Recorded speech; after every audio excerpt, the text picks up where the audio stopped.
Bayangkan sebuah pagi yang seharusnya tenang, tiba-tiba berubah menjadi awal dari malapetaka yang mengguncang dunia. Tel Aviv, kota yang dulu berdiri megah dengan gedung-gedung modern dan cahaya kehidupan malamnya, kini tinggal lautan api, dentuman, rudal hipersonik yang melesat bak kilat neraka menewaskan Benjamin Netanyahu beserta 5 menterinya dalam sekejap, mencabut akar kekuasaan Israel dari jantungnya sendiri. Dunia terbelalak, pasar global ambruk, dan media internasional tak berhenti menyiarkan satu kalimat yang menggetarkan: Israel kehilangan pemimpinnya. Namun tragedi itu hanyalah permulaan.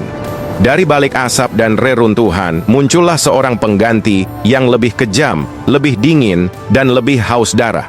Mantan komandan Mossad itu dijuluki Serigala Hitam, berjanji akan membalas dendam 1000 kali lipat.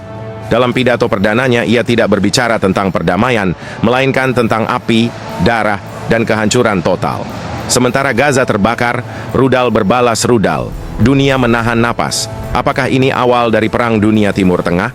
Ataukah hanya bab pembuka dari tragedi yang lebih kelam, di mana sejarah akan mencatatnya sebagai malam ketika umat manusia hampir kehilangan kewarasannya? Assalamualaikum warahmatullahi wabarakatuh, sahabat. Selamat datang di channel Kahiyang News. Jangan lupa untuk like, subscribe, dan tonton video ini hingga selesai. Jangan lupa juga untuk menulis sholawat di kolom komentar agar mendapat syafaat di hari akhir. Saya doakan semoga sehat, kaya raya, dan bahagia. Tel Aviv, pagi itu tampak biasa saja.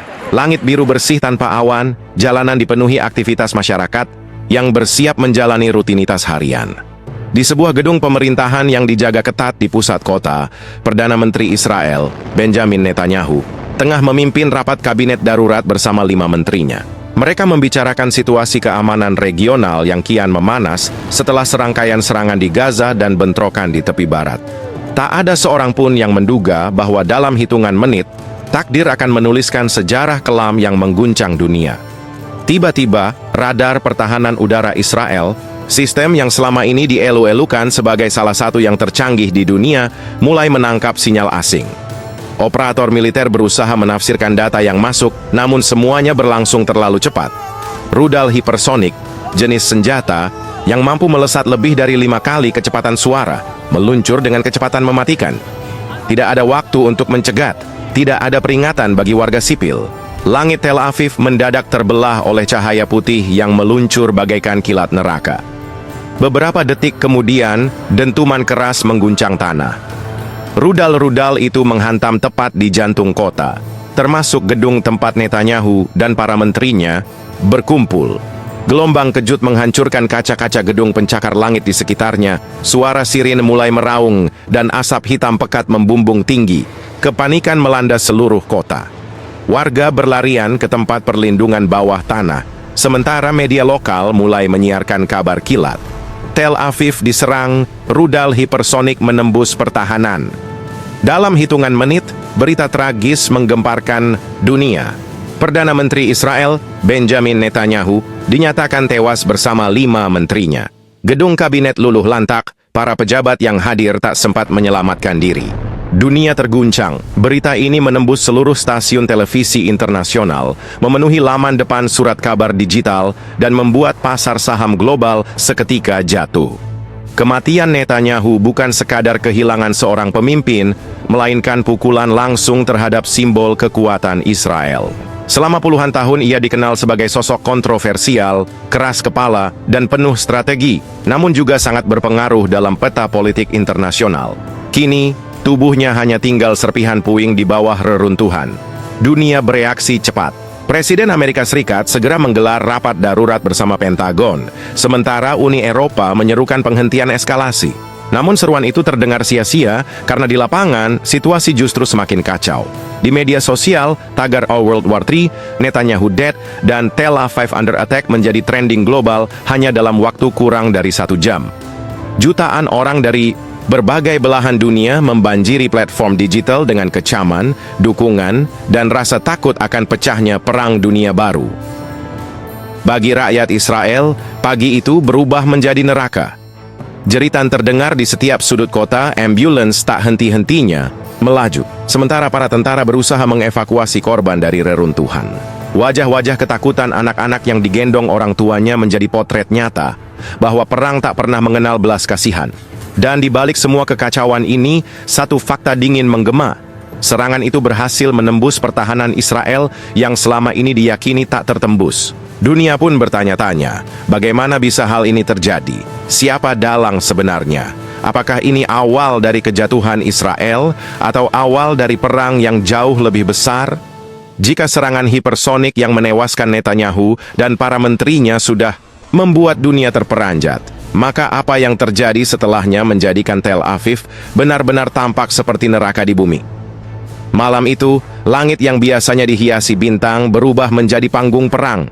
Rudal-rudal balistik dari Iran diluncurkan secara serentak, menembus langit gelap dan menghujani kota tanpa ampun. Tel Aviv, kota modern dengan gedung pencakar langit, pusat bisnis, dan kehidupan malam yang gemerlap, kini terbakar. Ledakan demi ledakan mengguncang menciptakan gelombang api yang melahap jalanan. Listrik padam di sebagian besar wilayah kota, hanya cahaya kebakaran dan kilatan rudal yang menerangi malam. Sirene meraung tanpa henti, warga sipil berdesakan masuk ke dalam bunker perlindungan, banyak yang menangis histeris karena kehilangan keluarga di tengah kekacauan. Seorang jurnalis asing yang kebetulan sedang meliput menggambarkan suasana dengan suara bergetar. Saya berdiri di tengah reruntuhan, bau asap dan darah bercampur jadi satu. Teriakan orang-orang memenuhi udara. Kota ini, kota yang dulu berdiri megah, kini hanyalah lautan api. Rasanya seperti kiamat. Dunia menyaksikan langsung melalui siaran televisi internasional. Kamera-kamera menyorot jalanan Tel Aviv yang porak-poranda, mobil-mobil terbakar, gedung-gedung runtuh, dan pasukan pertahanan Israel yang berlarian panik. Media Barat menyebutnya sebagai serangan terbesar terhadap Israel sejak berdirinya negara itu. PBB segera menggelar rapat darurat tengah malam. Sekretaris Jenderal PBB mendesak semua pihak untuk menahan diri, tetapi jelas bahwa situasi sudah melampaui titik balik.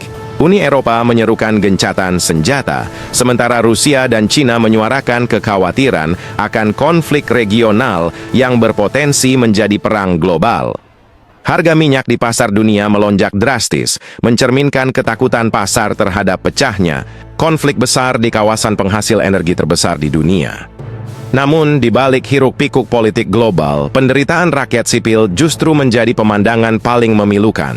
Ribuan keluarga terpaksa meninggalkan rumah mereka, mengungsi ke daerah yang lebih aman.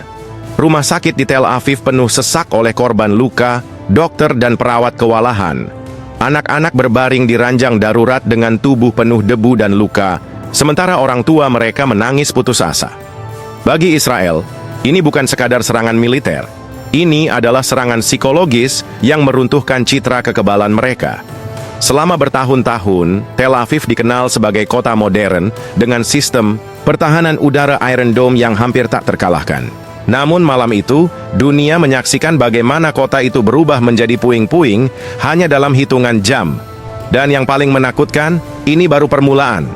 Ketika asap masih membubung di langit, dunia tahu bahwa pembalasan Israel tidak akan lama lagi.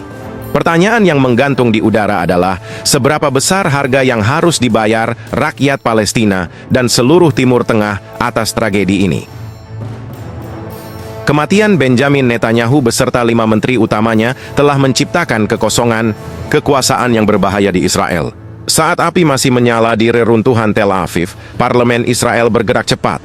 Para anggota Knesset menggelar sidang darurat di sebuah bunker bawah tanah yang dijaga ketat. Suasana mencekam menyelimuti ruangan. Wajah-wajah pucat para pejabat menggambarkan ketakutan bercampur amarah. Mereka tahu, tanpa pemimpin yang kuat, Israel bisa runtuh dalam sekejap. Setelah perdebatan sengit, akhirnya sebuah nama mencuat, seorang tokoh yang selama ini jarang tampil di depan publik, namun ditakuti di kalangan militer dan intelijen. Ia adalah mantan komandan Mossad, seorang jenderal yang reputasinya dikenal kejam dan dingin, dijuluki oleh lawan-lawannya sebagai serigala hitam. Sosok ini terkenal dengan operasi rahasia berdarah di luar negeri, di mana musuh-musuh Israel seringkali ditemukan tewas tanpa jejak. Sidang darurat itu berlangsung tegang. Salah seorang anggota Knesset berkata dengan suara bergetar, "Israel membutuhkan tangan besi. Kita kehilangan Netanyahu, tapi kita tidak boleh kehilangan negara ini. Dunia sedang menatap kita. Jika kita goyah, habislah kita." Seruan itu mendapat tepuk tangan dari sebagian besar anggota parlemen. Dalam hitungan jam, tanpa pemilu, tanpa negosiasi panjang, Serigala Hitam diangkat sebagai Perdana Menteri sementara Israel. Penunjukan ini diumumkan secara resmi melalui siaran televisi nasional, di mana rakyat Israel yang masih terguncang diberi kabar bahwa pemimpin baru telah muncul untuk menuntun mereka melewati badai. Pidato perdananya disiarkan dari sebuah ruangan bawah tanah.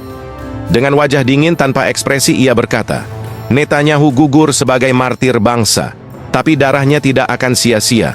Demi kehormatan Israel, demi masa depan anak-anak kita, saya bersumpah akan membalas 1000 kali lipat. Tidak ada tempat aman bagi musuh-musuh kita. Dari Gaza hingga Teheran, mereka akan merasakan api neraka yang kita bawa." Pidato itu disambut sorak-sorai bercampur isak tangis rakyat Israel yang menyaksikannya melalui televisi. Banyak warga yang kehilangan keluarga merasa bahwa balas dendam adalah satu-satunya obat atas luka mereka. Namun bagi dunia internasional, pidato itu terdengar seperti genderang perang yang menggetarkan. Tak menunggu lama, pemimpin baru itu langsung memerintahkan mobilisasi penuh. Tank-tank Merkava digerakkan ke perbatasan Gaza. Jet tempur F-35 mulai meraung di udara, siap meluncurkan serangan balasan. Unit-unit pasukan khusus Israel dibekali mandat rahasia untuk menyusup dan menghancurkan infrastruktur musuh. Tidak hanya itu, pangkalan militer di sepanjang perbatasan Lebanon dan Suriah dinaikkan statusnya menjadi siaga penuh. Sementara itu, dunia menatap dengan cemas. Banyak analis militer meyakini bahwa pemimpin baru Israel ini jauh lebih berbahaya dibanding Netanyahu. Jika Netanyahu dikenal licin dan penuh perhitungan politik, Serigala Hitam terkenal tanpa kompromi. Baginya, musuh hanya ada dua jenis, yang sudah mati dan yang akan mati. PBB kembali menyerukan gencatan senjata, namun jelas bahwa seruan itu tak lagi berarti. Mesin perang Israel telah menyala, dan satu perintah dari pemimpinnya bisa memicu perang skala penuh di seluruh Timur Tengah. Gaza, yang sudah porak-poranda akibat blokade dan serangan bertahun-tahun, kini menjadi pusat perhatian dunia. Setelah pengangkatan Perdana Menteri baru Israel, langit Gaza segera dipenuhi deru jet tempur. Rudal-rudal ditembakkan tanpa henti, menghantam gedung-gedung apartemen, rumah sakit, hingga masjid. Api berkobar di setiap sudut kota, dan rakyat sipil berlarian mencari perlindungan di terowongan bawah tanah. Namun Palestina tidak tinggal diam. Kelompok perlawanan yang sudah lama bersiap menghadapi serangan besar, mengerahkan seluruh kemampuan mereka. Rudal-rudal balistik jarak menengah diluncurkan dari lokasi tersembunyi, menghantam kota-kota di Israel bagian selatan. Drone kamikaze buatan lokal dilepaskan ke udara, menargetkan tank dan konvoi militer. Perang kota pun pecah di beberapa wilayah perbatasan. Seorang pejuang Palestina diwawancarai oleh media asing melalui sambungan komunikasi jarak jauh. Dengan suara penuh tekad, ia berkata, "Mereka bisa menghancurkan rumah kami, membunuh anak-anak kami, tapi mereka tidak bisa menghancurkan semangat kami. Kami lahir di tanah ini, dan kami akan mati di tanah ini." Israel akan belajar bahwa Gaza bukan hanya sekadar wilayah kecil. Ini adalah kuburan bagi setiap penjajah. Di sisi lain, pemimpin baru Israel menanggapi dengan brutal. Ia mengumumkan operasi militer terbesar sepanjang sejarah Israel dengan nama Kode Pedang Api. Pasukan darat dikerahkan secara masif. Tank-tank melaju menembus perbatasan, helikopter Apache menyalak dari udara, dan kapal perang di Laut Tengah mulai menembakkan rudal ke wilayah pantai Gaza. Benturan dahsyat pun tak terelakkan. Dunia menyaksikan sebuah pemandangan yang menyerupai Perang Dunia Mini. Rudal berbalas rudal, artileri berbalas artileri. Kota-kota berubah menjadi lautan api. Ribuan korban sipil jatuh setiap harinya, sementara rumah sakit kewalahan menangani korban luka. Reaksi internasional semakin memanas. Negara-negara Arab, termasuk Iran, Suriah, dan Lebanon, menyatakan dukungan penuh kepada Palestina. Hizbullah mulai menembakkan rudal ke wilayah utara Israel, memaksa tentara Israel membuka front baru di perbatasan Lebanon. Sementara itu, Amerika Serikat mengirimkan kapal induk ke Laut Tengah untuk memberikan dukungan militer kepada Israel. Rusia dan China mengecam tindakan itu, memperingatkan bahwa keterlibatan langsung ASEAN dapat memperluas konflik menjadi perang global. Di tengah kobaran api, rakyat sipil menjadi korban terbesar. Jutaan orang terpaksa mengungsi, berjalan kaki meninggalkan rumah mereka yang hancur. Anak-anak berbaris dengan wajah pucat, menggenggam erat tangan orang tua mereka yang juga ketakutan. Suara tangisan dan doa bercampur menjadi satu, seolah langit pun ikut menangis menyaksikan tragedi ini. Seorang reporter perang menggambarkan situasi dengan suara tercekat. Saya berada di tengah reruntuhan Gaza. Di depan saya, seorang ayah menggali dengan tangannya sendiri, mencoba menyelamatkan anaknya yang tertimbun puing. Ledakan terdengar di kejauhan. Bau mesiu dan debu memenuhi udara. Dunia harus melihat ini. Ini bukan sekadar perang. Ini adalah bencana kemanusiaan. Babak ini ditutup dengan pertanyaan besar yang menggantung. Apakah dunia akan membiarkan api perang ini terus berkobar hingga melahap seluruh kawasan Timur Tengah? Ataukah ada kekuatan besar yang berani menghentikannya? Karena satu hal kini jelas, pertempuran besar telah dimulai dan tidak ada yang bisa memastikan kapan atau bagaimana badai ini akan berakhir. Terima kasih bagi yang sudah like dan subscribe. Saya doakan semoga sehat, kaya raya dan bahagia. Wassalamualaikum warahmatullahi wabarakatuh.